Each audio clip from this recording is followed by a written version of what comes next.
মার্কিন যুক্তরাষ্ট্রের হুমকি আর অর্থনৈতিক চাপের মুখে থাকা সমাজতান্ত্রিক কিউবার পাশে দাঁড়িয়েছে চীন।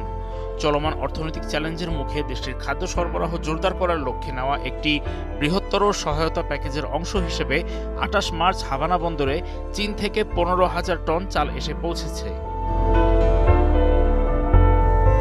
কিউবার অভ্যন্তরীণ বাণিজ্য মন্ত্রী বেটসি দিয়াজের মতে এটি চলতি বছরে চালের তৃতীয় চালান। এর আগে জানুয়ারি মাসে ২,৪০০ টন করে আরও দুটি চালান দেশটিতে পৌঁছেছিল। তিনি আরও জানান, আরও ৬০,০০০ টন চাল ৪টি চালানে আসার কথা রয়েছে। সেগুলোর প্রথমটি ২৬ মার্চ সাংহাই থেকে যাত্রা করেছে এবং জুন মাসে পৌঁছাবে বলে আশা করা হচ্ছে। কিউবায় নিযুক্ত চীনা রাষ্ট্রদূত হুয়া সিন বলেন, এই সহায়তা দুই দেশের মধ্যে সংহতি ও পারস্পরিক সহযোগিতার প্রতিফলন এবং দ্বিপাক্ষিক সম্পর্ক জোরদারে চীনের অঙ্গীকারকে আবারও স্পষ্ট করেছে।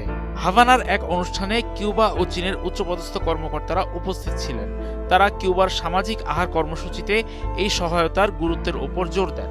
অর্থনৈতিক নিষেধাজ্ঞা এবং সরবরাহ ব্যবস্থার সংকটের কারণে কিউবা যখন ক্রমাগত খাদ্য ঘাটতির মোকাবেলা করছে, ঠিক তখনই এই সহায়তাটি এলো। ক্যারিবিয়ান এই দেশটি গত কয়েক দশকের মধ্যে সবচেয়ে ভয়াবহ অর্থনৈতিক সংকটের মধ্য দিয়ে যাচ্ছে।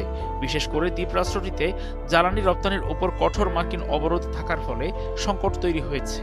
এই অবস্থায় চীন কিউবার অন্যতম প্রধান মিত্র হিসেবে অর্থনৈতিক ও মানবিক সহায়তা দিয়ে আসছে।